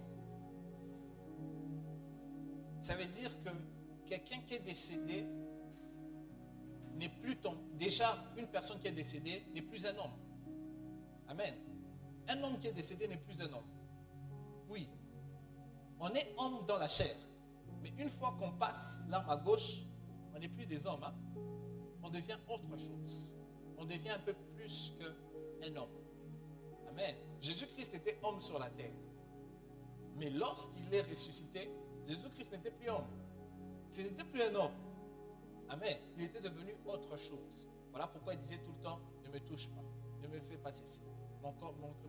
Le temps n'est pas encore arrivé. Parce que Jésus-Christ n'était plus un homme après la mort. Amen. Et sa résurrection. Ce n'était plus un homme. Alors, lorsque quelqu'un décède, il y a deux choses qui entrent en jeu. La mémoire qu'on a et qui peuvent interagir ou bien se confondre avec certains rêves. Ça peut arriver que je puisse me rappeler de mon grand-père décédé. Ça peut arriver que je puisse rêver de quelqu'un qui est décédé. Ça peut arriver. Mais d'un point spirituel et biblique, ces choses ne viennent pas des dieux. J'avais donné l'exemple de ma tante, ma propre tante. Son mari est décédé. Elle rêve que son mari lui dit qu'on puisse lui faire une prière de requiem afin de passer de l'autre côté parce qu'il était comme dans une poubelle. On fait la prière de requiem et il avait exigé avant le 40e jour. On a fait cette chose-là avant le 40e jour. Elle fait un autre rêve. Elle voit son mari dans la joie. Amen. Ce rêve semble venir des dieux, mais c'est purement satanique. Tu rêves d'un homme des dieux. Tu rêves d'un homme qui est décédé. Et cet homme dans ce rêve commence à venir t'enseigner. Crains Dieu, aime Dieu, marche selon Dieu. Ce n'est pas parce qu'il te dit marche selon Dieu que ce rêve provient des dieux. Parce que la femme à l'esprit de Python disait la même chose. Amen. Oui, Ces rêves sont généralement démoniaques. Quand tu vois quelqu'un qui est décédé dans ton rêve, c'est purement démoniaque. Ça, je parle des rêves. Où nous voyons des défunts, c'est purement démoniaque. Il faut chasser. À la mort de mon grand-père, il meurt un certain dimanche, je partais à Mamoussa prêcher. Quelques jours, je le revois dans mon rêve. Et je le chasse. Dans mon rêve, je lui dis, qu'est-ce que tu fais ici? Je l'ai dit, qu'est-ce que tu fais dans mon rêve? Qu'est-ce que tu fais ici? Tu es mort. Allez, out. Il disparaît. Et je ne l'ai plus jamais révélé. Donc ces genres de rêves sont souvent des rêves démoniaques. L'apôtre Hervé, j'avais donné l'exemple, lui avait reçu l'appel de son oncle qui est décédé. Son téléphone, regarde comme ça son oncle. Il met au téléphone, on dirait un parlant langue. Amen. Et puis on raccroche. On l'appelle encore. On parle en langue et puis on raccroche. Ces rêves sont démoniaques, sataniques. Ça vient pour ouvrir des portes à des oppressions et à des possessions. Ok, ça c'est par rapport aux rêves. Mais par rapport aux expériences spirituelles, par exemple, Dieu t'ouvre Dieu t'enlève. Et dans cet enlèvement, Dieu peut te montrer des gens décédés. Oui, dans la gloire. Tu arrives comme ça, tu vois David. Amen. Tu vois ton oncle, tu vois ton grand-père dans la joie. Ça, ce sont des expériences des dieux. Et chaque fois qu'on a ces expériences, on se rend compte que les rêves venant des dieux du diable apportent la frustration, mais ceux venant des dieux apportent l'amour et la crainte de Dieu plus. Amen. Dans une expérience, Dieu peut, exactement comme ce qui s'est passé à la montagne, Dieu peut t'ouvrir les yeux afin que tu voies Élie et que tu voies Moïse, bien que Moïse soit décédé. Amen. Donc c'est ça. Oui. Plusieurs fois, par exemple, je me rappelle d'une expérience que j'avais eue et je voyais un petit de loin. On vient me prendre, je vais quelque part et je vois un petit de loin en train de danser. Un jeune monsieur en train de danser. Et on me dit, ça c'est elle. Même pas on me dit, tu regardes, tu sais qui est la personne. Oui. Et à l'entrée, je vois un jeune homme, à la fois jeune, mais ayant les cheveux blancs, comme un vieux. On me dit, je regarde la personne et son identité me révèle. Amen. Oui. Ça peut arriver. Que Dieu vous bénisse. C'est bon? Il n'y a plus de questions? Wow. Ok.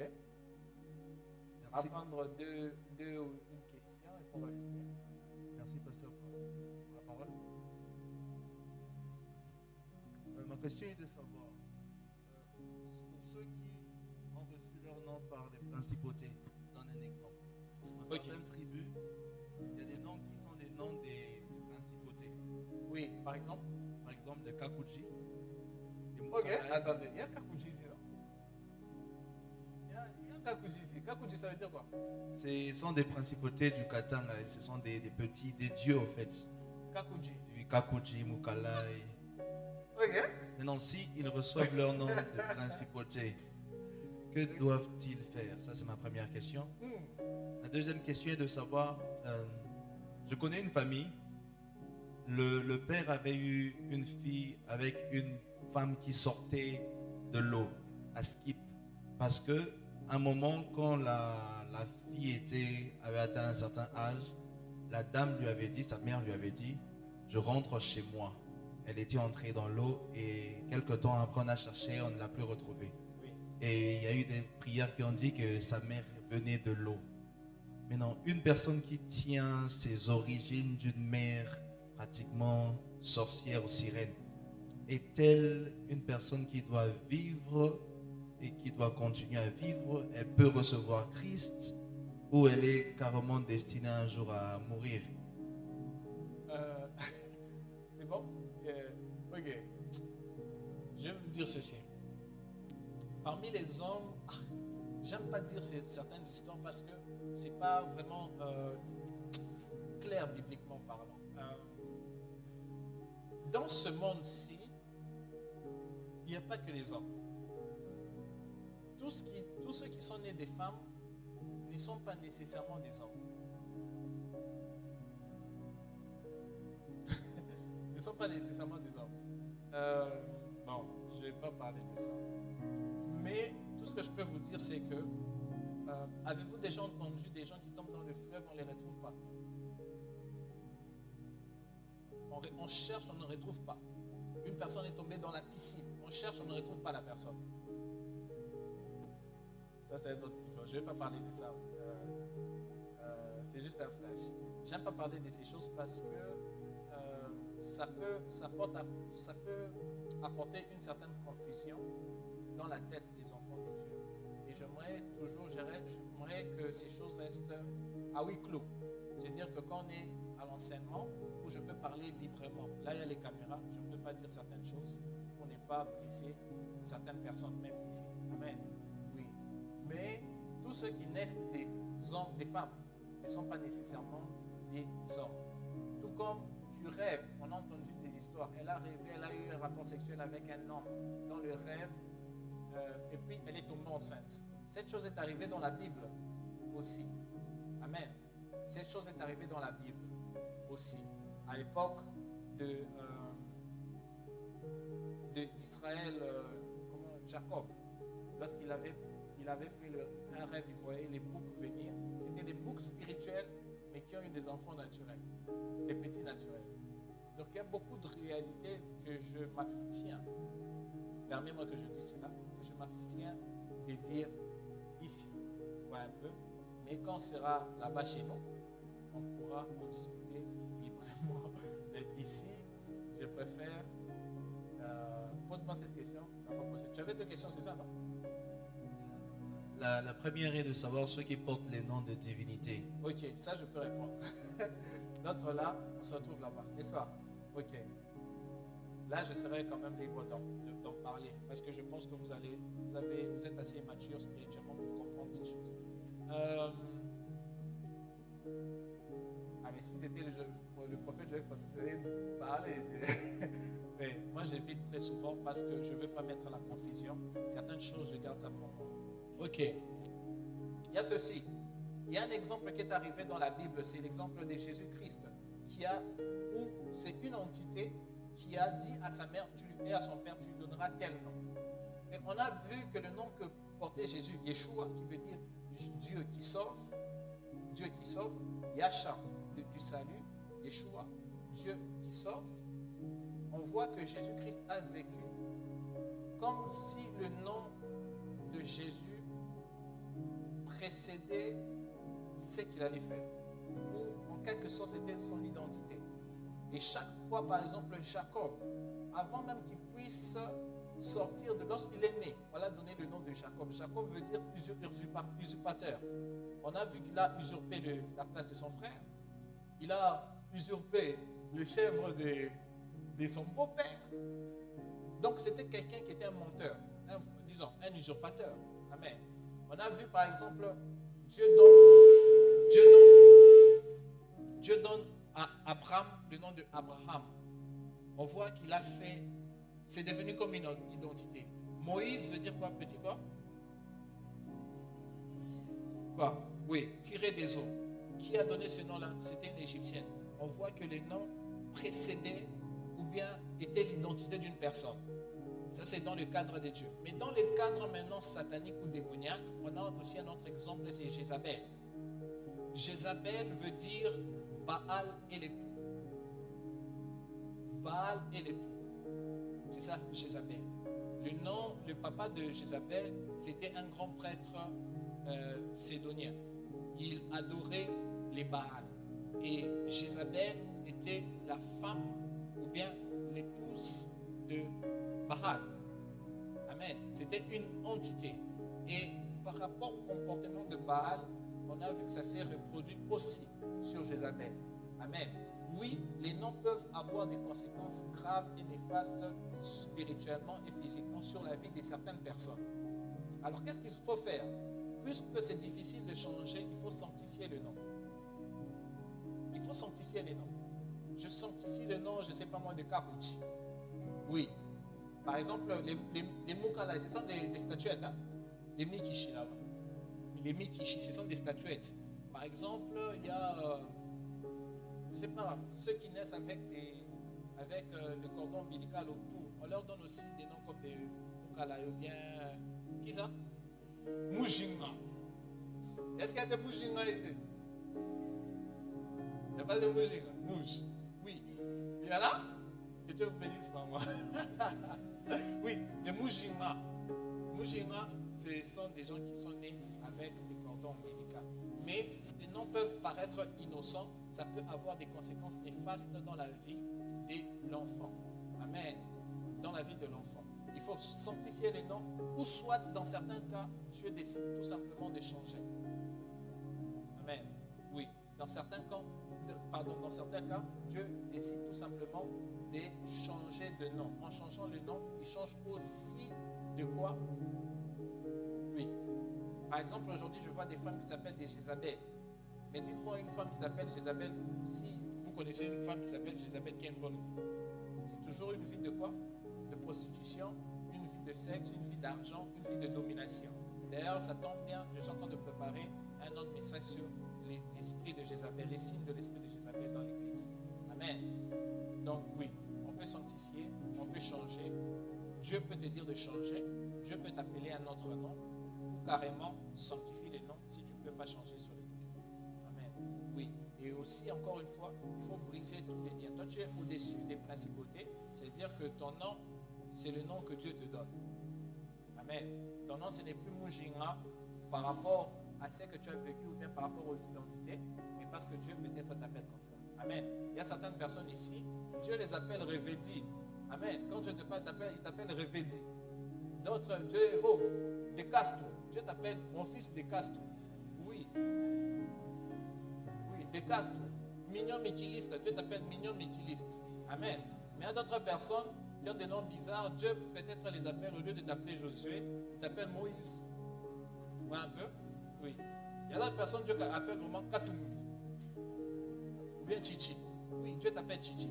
Parce qu'il a créé ce nom-là. Maintenant, amen. Oui. Et on voit un autre nom, par exemple, qui nous a coûté beaucoup. C'est Mobutu Sese Seko. Sese Seko, ça veut dire éternel. Et il a vécu. Il est resté vraiment là-bas. Oui. Il est vraiment resté de 61 à 97, 97. Et à peine qu'il sort, il meurt quelques temps après. Donc il est resté vraiment toute sa vie là-bas. Il a passé son temps beaucoup plus président que civil. Amen. Alors c'est ça aujourd'hui. La fois prochaine, je vais descendre sur le ciel de l'homme pour que Dieu bénisse abondamment. On va se lever. Est-ce qu'on peut célébrer Dieu?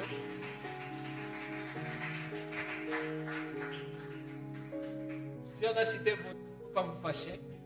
Ouais, les exaucés là, pardon. Il ne faut pas vous chasser. J'ai rencontré quelqu'un hier qui s'appelait Hébreu. Vous allez le voir. Amen. Ouais, Hébreu. Oui. Oui. Donc faites attention. Même certains noms bibliques, si vous n'êtes pas souple, on peut vous donner un nom biblique et réellement identifier votre vie à cette personne. Par exemple, il y a certaines personnes, on peut te donner le nom de Jésus. Et ta vie, c'est une vie de souffrance. Hein? Et puis à la fin, tu as la victoire, c'est vrai. Oui. Oui, il faut, pour donner les noms à nos enfants, il faut vraiment être inspiré. Ne leur donnez pas les noms de vendredi, jeudi, bienvenue, marché de mercredi, associé, leader. J'ai vu ces noms ici. Hein? Mignon. Hein? Ouais. Splendide. Donc ça doit être vraiment, vraiment inspiré. Amen. Oui, ça doit être vraiment, vraiment inspiré. Priez beaucoup pour nos futurs enfants. Quand nos femmes auront des enfants, tu dis à Dieu, Seigneur, donne-moi un nom. Amen. Donne-moi même un prénom. Donne-moi un nom. Et il va te donner un nom. Certaines personnes sont liées par les noms à cause des ancêtres. Amen. Oui, à cause des ancêtres.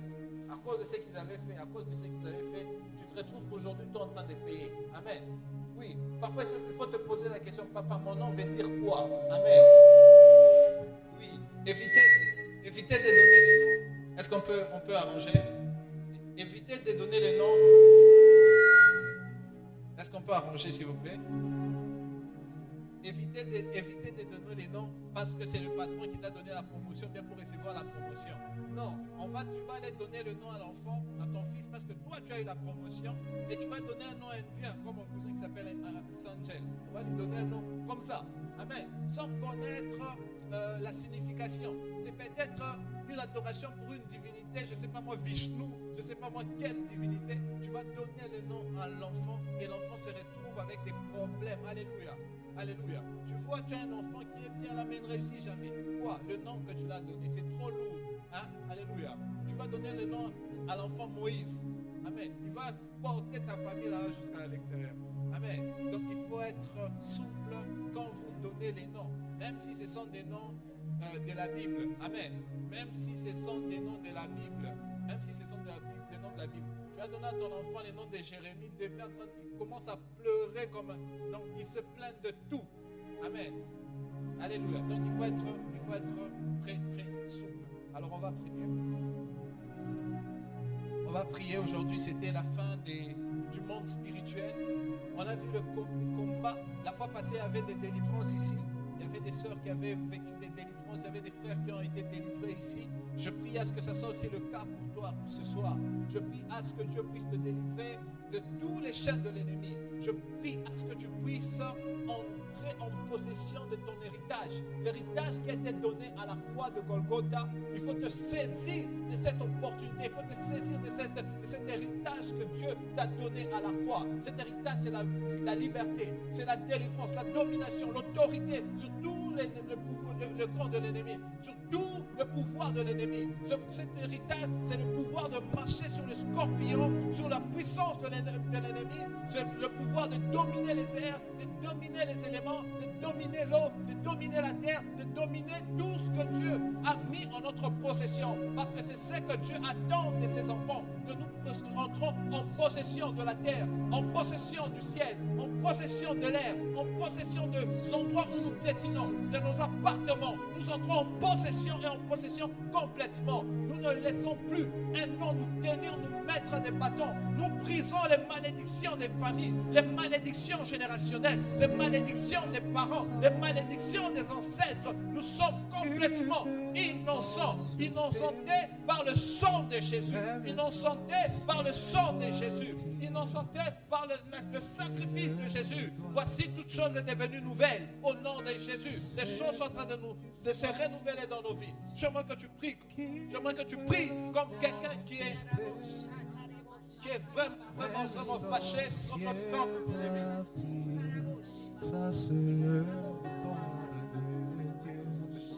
J'ai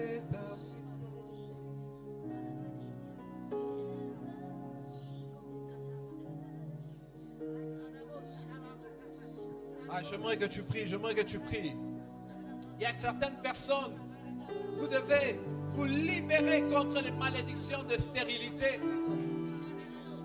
De stérilité dans le travail, de stérilité à l'école, de stérilité dans le business, de stérilité. Certaines personnes doivent se libérer de ces esprits mauvais qui apportent la stérilité.